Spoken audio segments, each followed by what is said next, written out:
What's going on, everybody, and welcome to the Beanball Podcast. This is episode number 59, and we are your hosts, Alan and Alan. What's up, man? Not much, man. I see it's been one of those weeks. You got the IPA here. Dude. When I thought summer was like almost halfway through, like, okay, my life's not that bad. And then this week happens. Yeah, well, what's going on this week? So I guess more people are traveling now because I guess they see COVID's not upticking after July 4th. Because before July 4th, we were about 75-80% during the week. Okay. Fine, give me a break. I'm still short staff. Well, we've been sold out every day, and it looks like it's going to be like that till early August. Okay. I'm like, okay, we're getting our ass whooped. Tuesday comes, I wake up to get some stuff done in the house, my day off. One of my 3 people who are full-time is sick. Okay. So I had to go into work. We get our ass whooped again. And it's supposed to be just me and her the next day. Well, she's still sick. So I'm pretty much by myself, running the restaurant, opening the restaurant, and we did buffet. Luckily, it wasn't that bad. Everyone ate buffets, but right before I came here, she called out yet again. She's supposed to do a double tomorrow. I'm like, well, the restaurant's going to be closed because I'm just doing buffet then. Because literally, it's just me and one other person tomorrow. Okay. Usually, there's 4 of us on the weekends. 3 out front, 1 cook, and a dishwasher. There's just 3 of us, and one of them's the dishwasher. My cook's off because he requested off. And then, yeah. Okay. So it's a week. And then if she's still not feeling better, I hope she don't have the COVID. She don't know. She's not getting better. I'm like, oh, Lord. Man. She's like, hopefully I can get to the doctor. I'm like, well, my days are Monday and Tuesday off. I'm wondering if I'm getting those. But, yeah. Speaking of COVID, it's a crazy time that I saw a memory post on, I think, about Facebook. I shared about our picks of the AL NL of last year. So literally right now we were doing our picks for the start of the season. That's last crazy. Year, and we're more than halfway through. Man. It's insane to think about now. It's like, yeah, no, it's crazy. Like you said, this time last year we're getting ready for baseball. Yeah, now we're halfway through. There's a lot that's been happening. And a lot of teams are strong. A lot of teams are surprising. And we're a week away from the trade deadline, so we're getting to that. It's like, man, it's like we're not just talking about baseball. We're talking about who's going to make the playoff push. You got to decide now who's going to be buyers, who's going to be sellers. Stuff's already happening, but today's breaking news, man, we all knew it was coming, but it finally happened. Yeah. So the Cleveland Guardians, formerly known as the Cleveland Indians, have changed their name. So effective in the season, the Indians will go away once if they are in the postseason. Once they get that last out and have been terminated, they'll lose. Yeah, they'll become the Guardians. Yeah, man, they've been known as the Indians for over 100 years. Yeah, they've been there since 1915, as the Indians. Yeah, and we know them from Major League, the movies, the Indians. It's crazy. But they're taking the initiative. They're not trying to be reactive. They're being proactive because they've seen what's going on with the other teams like the Redskins, who we don't have a team name for them yet. Yep. And other teams that are also changing names. So they went ahead and was like, look, we're gonna go ahead and do this now. Yeah. So last year after the Floyd killing near, and they're like, they started thinking about changing the name. So over the month, they potential names nearly 1,200 over the last month. Teams said about 140 hours of interviews with fans, community leaders, and front house personnel to survey about 40,000 fans, and the club landing on Guardians. At first, it's weird until you kind of get the meaning behind it for Cleveland. Well, I'm like, okay, and I think. Well, even when you hear a lot of people were not happy about it, right? On Twitter, right. Like, well, the organization said that they had potentially 1,200 names they had to go through. Yeah. And they surveyed 40,000 fans. And I think the fans, the idea of Guardians is not bad because you have Guardians of the Galaxy and this and that. So that name's been thrown around a lot more recently. Because if they weren't as popular as Disney wasn't doing that, I don't know if Guardians would have been up there. But it seems to be a pretty good fit. So they want a name that represents the pride of the Clevelanders. So the Guardians reflect to define them when they're drawn upon the iconic Guardians of the Traffic, which outside the ballpark on their Hope Memorial Bridge. I'm like, okay, now it's making sense of why it's the Guardians. It brings life to the Clevelanders. It takes to the city. So the colors are not changing. The font of Cleveland's not changing. The logo's different. If you haven't seen it by now, we'll post it if you're on YouTube. But it's going to be different. Now, the next thing for me is there going to be a mascot involved down the line? Like, You had Chihuahua, of course. You did away with that. It was the first thing that went before the Indians name went. So it's like, I'm wondering what to do with that. Like, do you have a Thor-like figure? Yeah, I'm something, thinking, or like how like, you have the Guardian of Traffic, something like that. Yeah, you know what's funny is the image that comes to my mind for some reason is like Thanos, like just with the helmet kind of deal. Yeah. So like, that's where, if you haven't seen the logo, it has the like wings, which is on. I saw the picture of the statue on that bridge, and they have that. So okay, so that's where that came from. So I'm almost certain that some godlike creature, how they're gonna do it, like be a guardian. So it's interesting. It's definitely gonna be used to. So most likely with the renting stuff now, most likely Cleveland Indians fans, towards the end of the season, there'll be a sale at Indians merchandise. There'll be an introduction of merchandise for the Guardians to get you in ready for next year. Right. And hopefully maybe they even do a thing where you can trade in stuff to get Guardians gear if you have Indians gear. I don't know. Some teams have done that in the past. Yeah, because it's already been, what is it, almost 3 years since Wahoo has left the Indians as the logo. So it's definitely going to be weird. Now, if you think about it, like, especially if you introduce, like, we introduce our kids to Major League, the movie, and the Cleveland Indians, and they're like, who's the Indians? We're like, well, they're the Guardians now. That's a weird thing. Right. And it'd be cool, though. I mean, you still explain to them the history behind it. But I think they're going in the right direction. A lot of people were hoping the Spiders. As a homage to the old team back in the day. Yeah, I was like, man, this would be weird. But we do have, college teams that the Spiders, like the Richmond Spiders. But I'm like, a baseball team called the Spiders. Any name, it's just gonna be weird. Yeah, because you're so used to it. Yeah, like I'm a big Redskins fan or Washington football team, so definitely a trademark issue with whatever team they're going with and fine tuning it, because they also said no Native American, so that's what Indians wanted to do. So Guardians must have been easily, I guess, no really trademark yet, so it was probably easier to get done faster than what like the Washington football team has been doing, because they're supposed to announce it early next year, so I'm assuming right after the Super Bowl, probably when that announcement is done. So good for them. Now we'll get right into it. Yeah. So the some next trade talks. Yeah. Next thing on our list, Nelson Crus has been traded. The first one. So we knew as recording this Friday, we are a week away from the trade deadline. So it's like, who's going to start this? Of course, we talked about Jock Peterson last week. That was more of a need to fill. Now it's like, okay, we're now a week away. We need to start getting these trades done. Nelson Crus is going to the Rays to be their permanent DH now for at least the next 3 months. Yeah, and add some veteran leadership to the club as well. Before we started recording, I told Alan that I'm pretty sure that I saw that the 41-year-old Cruz hit a home run in his debut.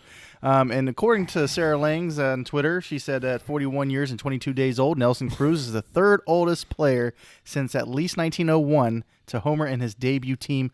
The only people older than him is 2013 was Henry Blanco for the Mariners at 41 and some change. And then 1993, Dave Winfield for the Twins at 41 and change too. Wow. So yeah, pretty cool, man. He got on the team and first thing you know, hit a bomb. Yeah, he knew that most likely he was getting dealt by how disappointing the Twins were this year. But he said he was shocked and heartbreaking when, after 2.5 seasons in Minnesota, because he re-signed. Yeah. It's a tough one, he said. He said, I guess a new chapter, I will embrace it the way I've embraced everything else in life to help Tampa Bay win a championship. Yeah.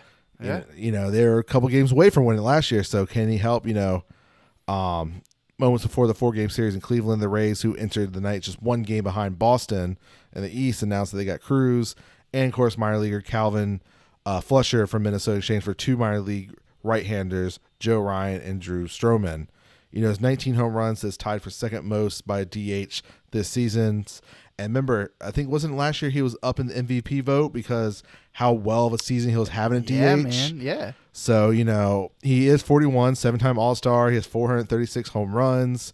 He'll bring that pop to, Tampa Bay because they've been struggling with left-handers. They're only hitting 222 against the lefties. Mm-hmm. So he's definitely going to help. So he's excited. And, of course, his new manager is very excited to get a guy like, Cruz, he was in the All-Star game with him as he was managing. So not even a couple weeks later, now he's your guy now. Exactly. So it's awesome. So I really, maybe this does spark some more Tampa Bay. You see, with his season knowledge, he'll help some of the younger guys. So, but now Cash don't have to worry about who's DH because now he knows. Yep, exactly. So now it's like, now you get to play with the outfield and other positions, how you're going to set the lineup and stuff now. All right. So, but the two other guys that the Twins got are both in AAA.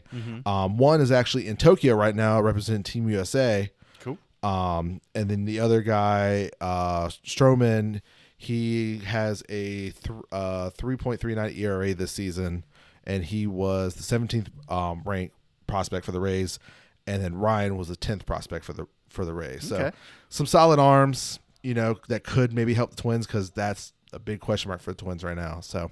Yeah, side note, speaking of the Olympics, pretty cool story. Eddie Alvarez, he is one of the flag bearers, I believe, for Team USA. And if you don't know who he is, he plays for the Marlins. He's in the AAA right now, I believe. But he was also in the 2014 Winter Olympics as a speed skater. Yes. So I'm not sure if he's the only one or if he's one of the only Americans few, I think, that have ever competed in the winter I saw something and about that summer when Olympics. he got the roster Isn't spot that pretty for cool, man? baseball. I'm like, wow, he's speed skating, he's playing baseball. I'm like, wow. Yeah, I remember that a couple years back when he first got on. I was like, man, there's a speed skater trying to play ball. It's like I was like, is this a Tebow thing? But no, he was pretty good. Yeah. But yeah, no, I think he got a silver medal for speed skating. So if they can medal in this one, this would be crazy. It's gonna be. They have some good veterans on Yeah, Team I thought I saw USA. the Todd father out He there. is. He is. Okay. Yeah. I think what was it Matt Kemp? I think is on it too. So they got some Dude, veterans. that's exciting. So, like you and I always love these things that are World outside. Baseball Yeah, World Classic, Baseball the Classic. Yeah, Olympics It's just, finally back. man. It's like, and I'm glad. I'm really excited to see is the softball. Softball, yeah. Which Freaking Cat Osterman out there. USA was dominating, and I think that's why maybe they gave up Yeah. on it. Like, okay, but there's other people that dominate certain sports, but I'm excited they're bringing that back. I'm excited to see how skateboarding does this year. Dude. Surfing, and there's something else they added, but it's definitely weird because, none of this we'll see it live because I know. most of them you have to be up at like 2, 3, 4 in the Yep. morning if it's a Yep. late game.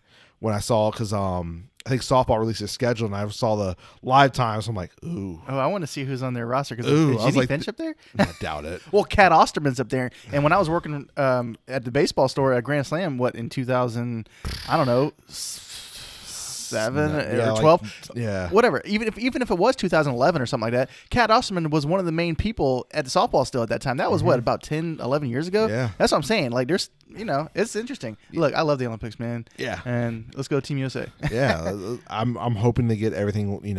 They've had a couple positive tests. So Yeah. Hopefully there's not no big outbreak and they shut the Olympics down and that'd be it. That'd be a bummer. And it's weird again seeing sports events because I had one of the early soccer matches on at work. Oh, okay. Where there's no one in the stands. Yet again, it's like, man, I thought we were That's over tough. this. Yeah, that's the worst, man. All right. Well, okay, let's get back on track.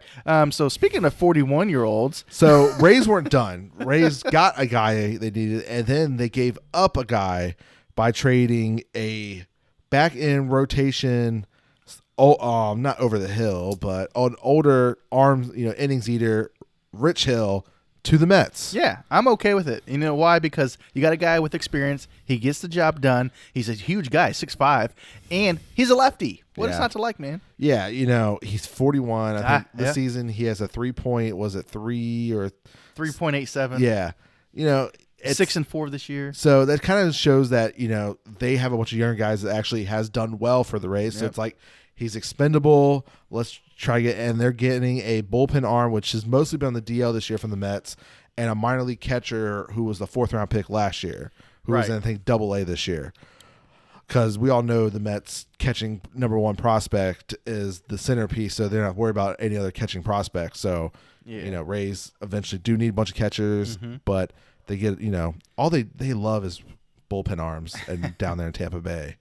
You get a starter, then you 2 innings, and they'll throw a bunch of relievers out there. But I like it. That does show that Mets, we did need starting pitching, but it does show that maybe David Pearson's going to be out more than what they thought. Cookie should be back in the next couple of weeks. Syndergaard, hopefully September. So yeah, if he stays in a dugout. Wasn't he out there during a fight the other day? I was like, Syndergaard, get back in there. It was like, I think it was a Stroman. Oh, yes. Yes. When we were here, when we were recording last week, yes. Because he did travel with them because he's working out and stuff. Anyways.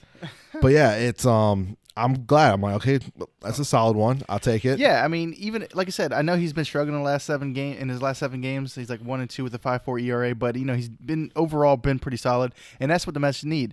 If he can eat some innings, that'd be great. I know the last couple outings he's had, he's only been in there for 5 innings at the most. And gave us some runs. But that's okay. If he can get back on track, get a solid 6, I think we'll be all right. Yeah, some of the bullpen guys have been a lot better. Yep. Lately for the Mets. So the runs is actually up.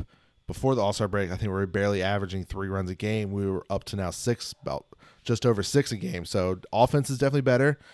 Could it be because no more sticky stuffs in baseball? We don't know. Or maybe they did change the ball during All-Star break. We don't know. Exactly. Like, bring out the old ones. Yeah, we don't know.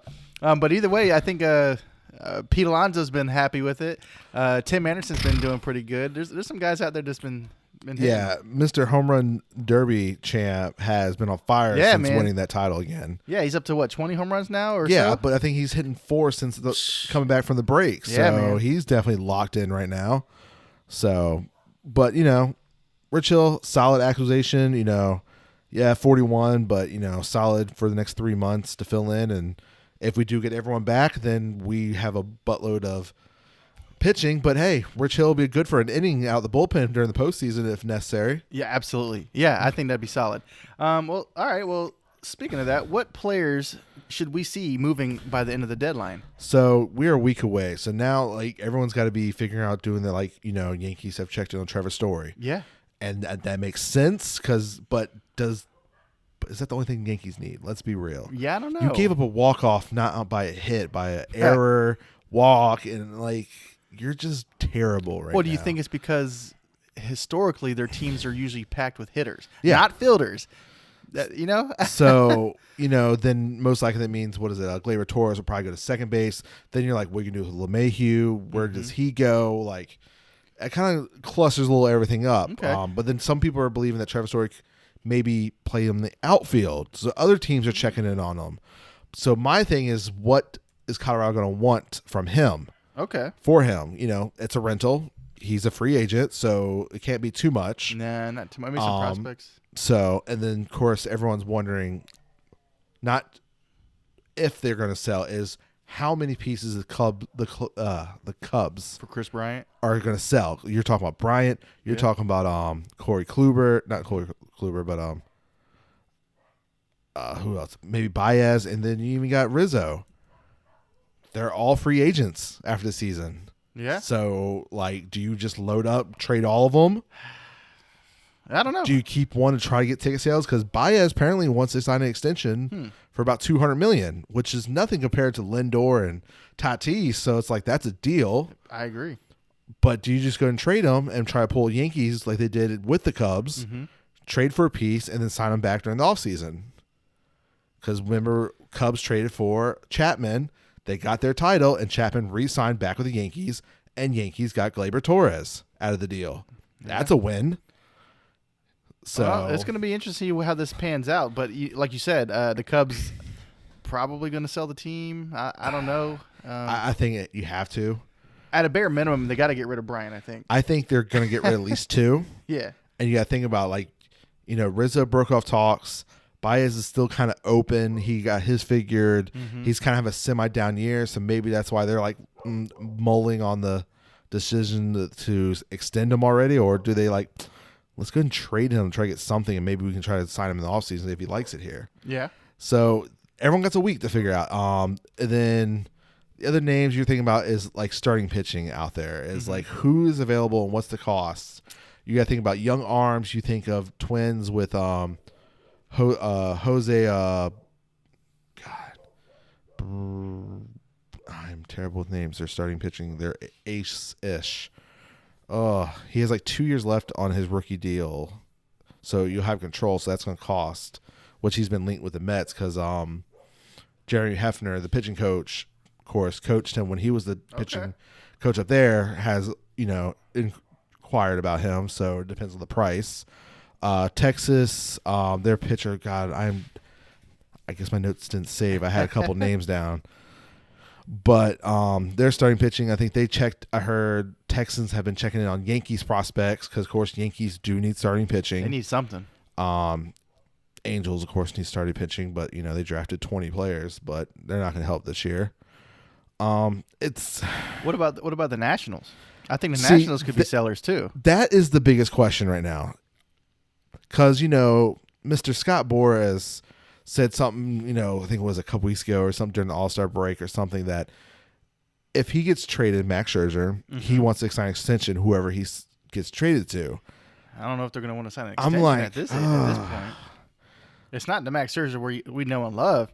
Still a solid pitcher. He is solid. And it's like, what's the figure in the years? That's what I'm wondering. For a back end, down slope-ish. And what are they going to get back in return for? What do they need? He's technically a rental.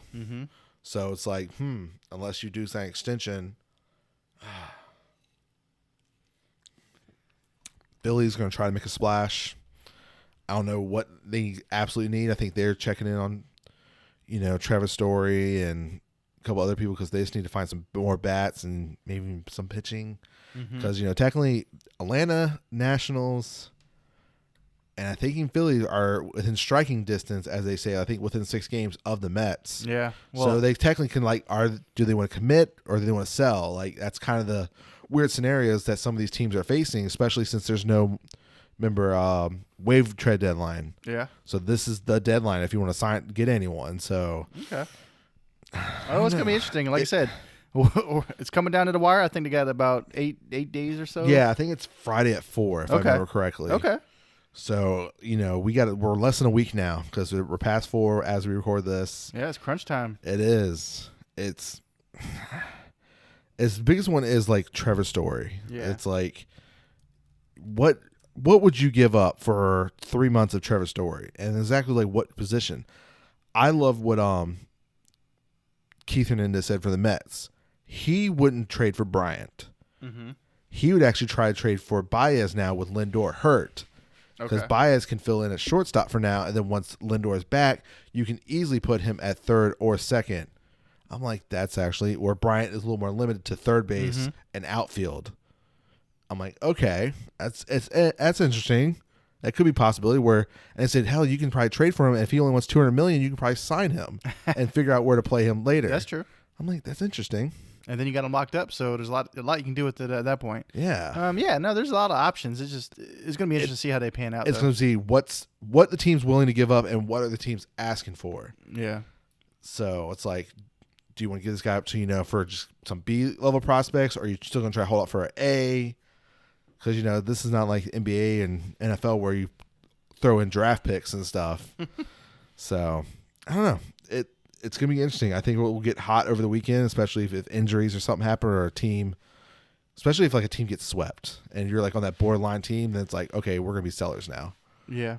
It all depends on, your trajectory. I mean, if you're, like you said, if you're on a losing streak and you don't think it's going to get any better, then you got to sell. But if you want to make a push, I mean, like I said, I don't know. I would think the Braves would want to make a push, but then again, they got Acuna hurt, and they're like, well, how far can we actually go? But they're right there in striking distance, like you said, man. It's like, what do you do? Yeah, and then like Rays absorbing all of Cruz's deal because they have one of the cheapest payroll in baseball, so they can absorb because they can have money to spend. Yep. So then your teams with tighter money is like, can we go over the tax? Are we willing to go over the tax? That's kind of the question mark with the Mets. Like they're close to the tax. Like, so they got to figure that out. So it's interesting. And then White Sox even checked in on Trevor Story because they're wondering, because I think for their second base, I think someone got hurt. So they're like inquiring. So the top tier teams are checking, doing their homework. So it's going to be interesting what these GMs do over the weekend, early next week, because if we don't get a lot of deals Wednesday, I think Thursday, Friday is going to be insane for the trade deadline, because it's going to be, who's going to bulk first, pretty much. So, yeah, I think that's that. So we're going to take a quick break, and after that, we got some very interesting news about a jersey that sold that wasn't even worn. Exactly. We'll be right back. All right, and we're back. So we'll go right into it. We talked about last week about the All-Star auctions at MLB.com. That Ohtani jersey was already just over 6 figures at $111,000. Well, it sold, and it went for $130,000. So it's set at MLB.com auction record. Yeah, the highest priced item on MLB auctions dating to 2001. So, but unfortunate thing, I hope in the description, whoever won this read, or no one really read it, they just thought it was the All-Star jersey. This was not worn during the game. This is just a signed jersey. I'm assuming it's got to be authentic jersey, but not worn. It's not worn. And you bought a ugly, signed jersey. Ugly jersey, too. For $130,000. Yeah. And it's crazy because it marked the previous record was set just days prior, and it was an Ohtani jersey as well. But at least this one was a better looking one. It was a game used home Angels jersey, and that one sold for $121,800. But yeah, man, an ugly. Just imagine if this jersey looked dope. It could have probably went for $300,000. But but like you said, it's not even a game worn jersey. Yeah, to be that price, you're assuming that it's his All-Star jersey, like from the field. Yeah, off his back, I would assume. That's what I thought they were talking about, not like they were just signing stuff from the All-Star game. So that's got to be disappointing. I really hope the investor, whoever paid that much for it, realized it and is not highly disappointed these last couple of days after realizing when someone showed and pointed out that this was not used in the game. Yeah, man. Speaking of things like this, I'm wondering, have you seen any of the home run balls from the Derby for sale? No. I was just wondering about it because there's a ton of them hit, and if they were autographed, the post set. Some of Pete's was up on auction, not hit, but it was like hit during the game, like outs and stuff. But it was hit during. I'm just wondering about them home run balls, man. Just imagine if you would have got like an Ohtani or a Pete or something like that ball, and it was like the money ball too, and it was autographed. Man, yeah, I haven't checked eBay to see. I'm just saying, if this if this non-game worn autographed jersey went for six figures, just imagine what like a Derby ball or something could go for. I don't know. Yeah, but man, I don't. I couldn't even fathom spending that much money on a jersey that's not game used to be worth that money. Because the people that are spending that money, they're not even blinking at that. Yeah, it's investors and stuff hoping, but that one day it could be like the Babe Ruth jersey where it's worth $1 million. But unfortunately, this is not used now. Worn, yeah. So I don't know. Hopefully, it was at least worn during pictures or it. Well, actually, I don't know if they did a during practice and stuff, because when they took the photos and stuff, they're in regular jerseys when I saw them do the team photos and stuff. So literally, they didn't put the jerseys on to the day of the game. So you're saying this guy terribly overpaid? Terribly. You're saying that this is worth less than game used toilet paper? Literally, if anything. You can say this is the first All-Star jersey, because if he does a signing, which he is, because he just announced that Fanatics signed an exclusive deal with him, because I think he was with Topps, I believe, after he signed originally with the Angels. So that contract must have been up. So now he's with Fanatics, which they do signings all the time with especially their exclusive people. So there probably will be All-Star jerseys signed, most likely but with the inscription with first All-Star game, most likely. So I wonder if it's going to be in Japanese or American, because I know there for a while when he first got over here, some people had the American signed ball and some had the Japanese signed balls. When he first got over here, I remember being I'm in autograph collecting. I remember seeing those. I'm like, that's different.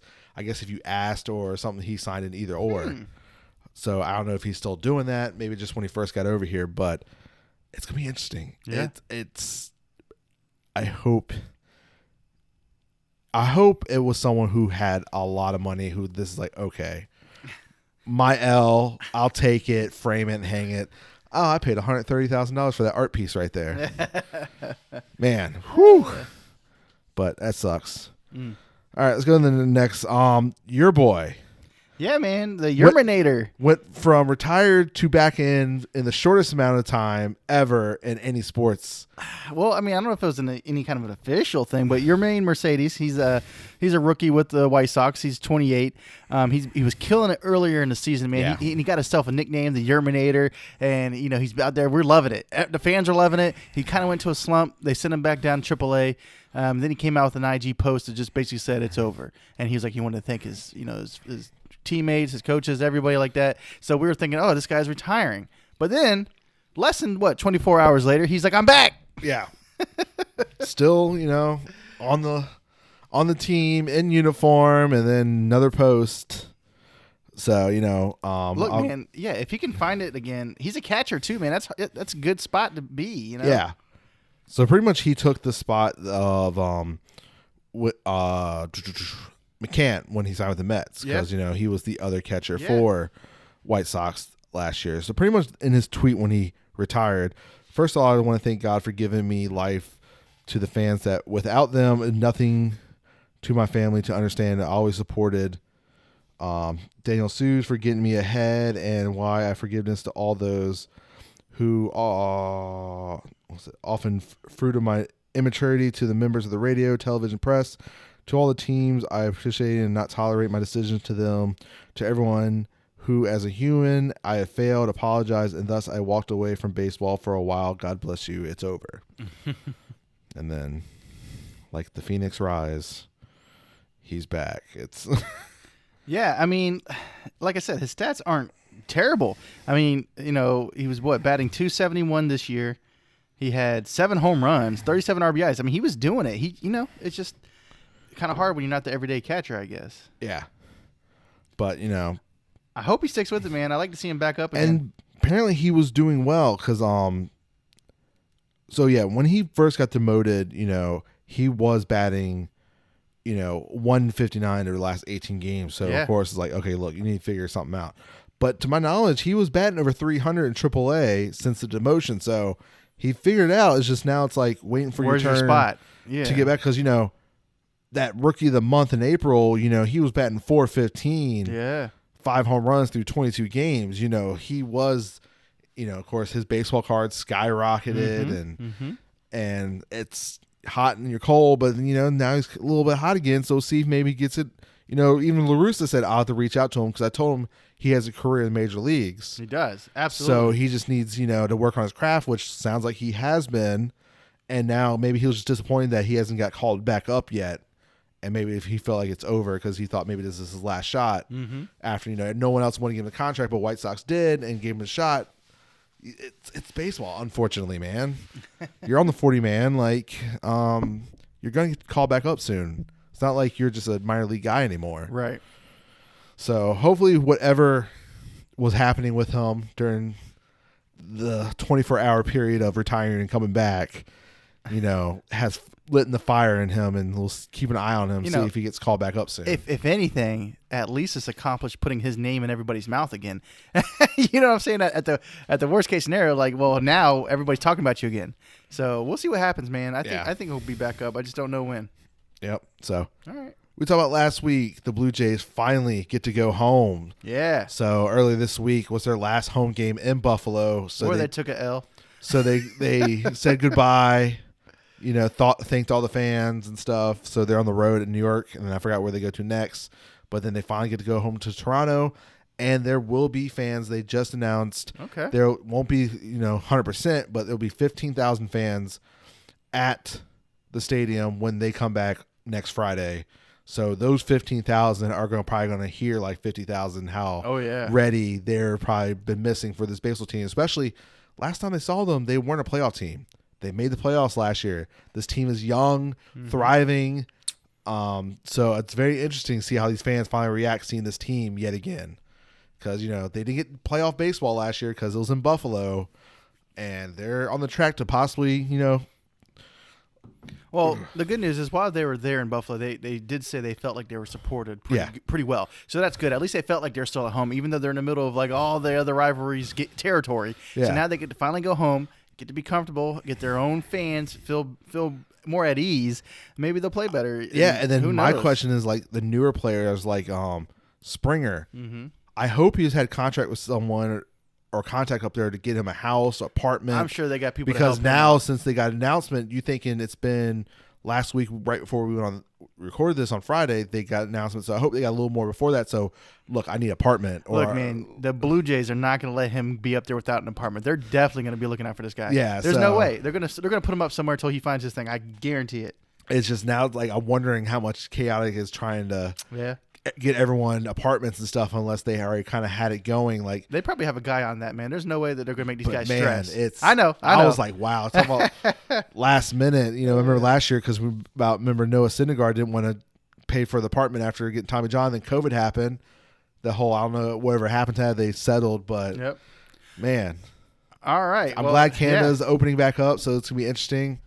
I can't wait to watch highlights of the game because next Friday, of course, we're recording. But other than that, I'm ready to see the Mets wear those black jerseys next Friday. So that's what I'm more worried about than seeing how Toronto. But I will check on them to see how the fans react to this young team yet again. All right. With that, brings us to our last item of business. This one caught me surprised. You didn't see it until I showed you right before. I didn't see it at all. But now thinking about it, this looks like it's a response to people stealing signs and being the Astros. So essentially, they're going to try something in the minor leagues. I guess it's going to be settled in Single A, and the catchers are going to have a new way to show or to give signs to the pitcher of what they want to throw. So MLB has reportedly provided the green light for testing an electronic transmission device sending signals between pitchers and catchers that will be tested out in Class A California League beginning August 3rd. So ultimately, the only pictures we've gotten anything of it is the device that looks like the catcher's going to have. It's going to be on their wrist, kind of like if you in football the quarterback that has the plays on their like forearm. It'd be something like that, but it has where buttons. You have 9 buttons. Yeah, it says V up, V down, and then hit cancel. And then the pitcher on the brim of their hat or inside liner is going to have something. So I don't know if it's going to be a vibration. So I'm assuming there's going to be something so it's going to be very interesting how they figure this out. Yeah. With 2 weeks to go before they start trying this out. Like, okay, your pitch is going to be what? Number 2, 3, and 4? Okay. Press like you're gonna get vibration. There's no really information about it. Like it's crazy. So it looks like you said it's like an electronic device that has buttons 1, 2, 3, 4 and some change or whatever. So like, hey, here's a fastball. Let's give him good old number 1. But like I said, we don't know how the pitcher's gonna receive that thing. Is he gonna have the same thing that it looks at? And then my understanding, I hope they're trying figure out if there's a way that a batter can intercept the transmission. Like a reported buzzer underneath, the Astros jersey to let you know an off speed something's coming. Right. And is there a way to transmit this to the trash can so it knows how to get hit? I don't know. It's going to be very interesting. It says hacking the system is virtually impossible apparently with the encrypted algorithm, but everyone says that it's unhackable and then it gets hacked. Exactly. So, but baseball fans saw a clear opportunity to use technology to help solve the pace of play. So they're trying this out. Definitely could speed up and worry about sign stealing. I guess. I guess, instead of, you think someone figure out your signs, you don't have to stop, catcher go out to the mound, like, okay, we're switching to this. They pull their hat down to see what the new signs are. So it's going to be interesting. I can't wait to see how it goes. I want to see what the pitcher device looks like or how they're going to get these signals. Is it vibration? Yeah. You're going to hear a little beep. Well, also, I mean, in order to save time, I mean, if that's what they're saying saving time, or is it just strictly for sign stealing? Because if it's saving time, does that mean that the pitcher also has buttons that says, I don't want that pitch, but this is the one I want, so you don't have to go through 4 or 5? Or the pitcher I know, but if he's still shaking his head, it's not really saving much time now, is it? I don't know. It's interesting. More and more technology, we saw with the iPads. You kind of see when you strike out over, a couple years ago when that first got introduction, you kind of see like, how do you get me? So same thing, in football, used to be you had to wait till the printer printed out the place, to see where you went wrong. Now you got an iPad, you can really watch a replay seconds later. So, so it's interesting to see that technology some way, but I don't know. I can't wait to see, I'm ready to see how the mound being back a foot, how that test goes out, the no more shift where you got to have a foot in the infield. You got to kind of feel sorry for these minor leaguers that have to get put through all these freaking tests, man. Especially when half the season over and then you have to start using this device. Same thing with the pitching mound being moved back. It was after the second half of the season. And they're trying to make the squad. They're trying to make the team. You're throwing all these curveballs that they're not used to. They're like, dude, I'm just trying to make it. Especially like low A, you think some of these people could be players that was drafted this year. Oh my gosh. The high college athletes that could possibly try to make make a run for the team. Just this imagine year. Rocker getting on a mound that's a foot behind where he's used to throwing. I mean, he's a big dude, but still, it's an That's adjustment. what throw your mechanics off. Yeah, absolutely. You're going to take a couple starts to get used to that. Like, And then what happens when you get to the big show and now you're all thrown from the the regular. It's not good. So hopefully they'll skip him, put him right on Double A or something, and get him started where he's not having to do that. Yeah, I saw the physicals was happening the other day, so I'm like, man, they're really trying to move this up to get him signed to possibly. Hey man, we're in the see middle, some we're in the minor middle of the league- season.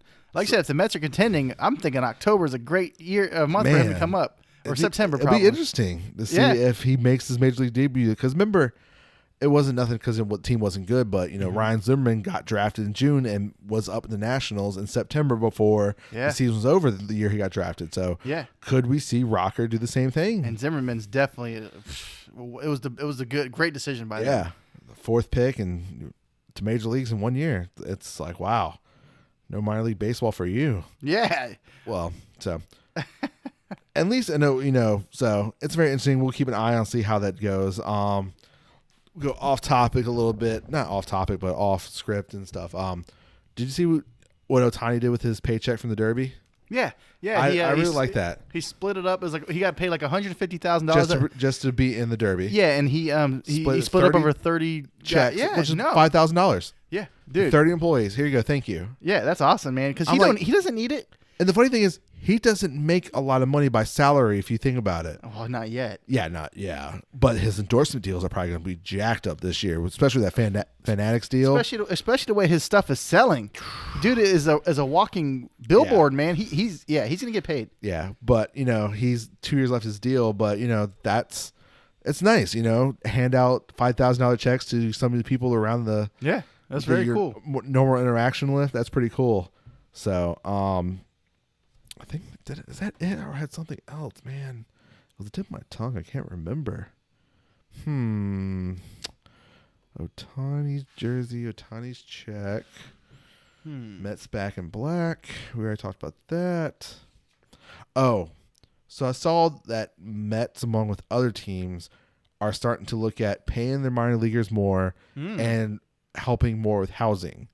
So, and then also something about, so if like, for example, if you're a Mets player in extended spring training after your injury getting healthy, they're going to back pay you. Usually that'd be free. You just help you pay for you to, be down there training. They're actually going to pay you a salary to keep working. And like the minor leaguers are going to get a little bit more per month or per week for spending for housing from the Mets. Steve Cohen said he wants to improve this after he got some information. So they have a deadline. I think recently the Red Sox did it. So luckily we knew that when minor league Major League Baseball took over minor league, hopefully this was the direction that teams are going. Okay. Some are. We talked about it a couple weeks ago with the Orioles where they said they were losing their housing and they had to pay for some people were sleeping in their cars. Dude, that is terrible. So hopefully this is an upward trend. I think a bunch of minor league players in the Angels organization speaked out about the housing issues and stuff recently. I saw something about that. So hopefully we're in upward traction. Okay. So yeah, I hope they get better because some of these players are making $600-700 a week. Yeah, it's insane. tough. It's tough, man. You really got to love your job. You got your dream. The will to get to your dream and your goals is got to be out there for those guys who are really getting underpaid. I mean, these guys have to work other jobs, I'm sure, man. There's no way. Yeah. I don't know what they got to do, but maybe maybe pick up an Uber job on everywhere they go. I don't know. It kind of makes you, if you think like back in the heyday, like they said, Jackie Robinson during the offseason sold appliances in Brooklyn because they didn't make money like the players like no, do now. No, these guys today, they're getting real good money. So it's insane, like but as your dream, you got to be committed in minor league baseball, especially if you're trying to grind it out. You're not a top pick, so you don't get that bonus money. So you're working your way up, and your family or wife, significant other, girlfriend believe in you, and just think about like Yaz, for example, all those years in the minor leagues and finally get a shot, and he's still making league minimum. So hopefully arbitration's coming soon. So hopefully there's a bump for him. But man, gotta love it. Baseball is a love. So yeah, I think that is it this week. Yep, I think that'll do it. So over the next week, we're we'll see what this trade deadline does. Yeah, absolutely. Trade deadline, maybe some Olympic situations. So Who we'll knows? definitely next week we'll definitely recap all these trades because I'm pretty sure everything will be done by the time we record this. So Oh, yeah. that's going to, especially if they come down to the wire, a lot of trades. That's going to be kind of very interesting to get up notes and who's got traded, who's leaving. So that is it this week. Y'all stay safe. Please like, share, and subscribe. Share us with a friend. Peace.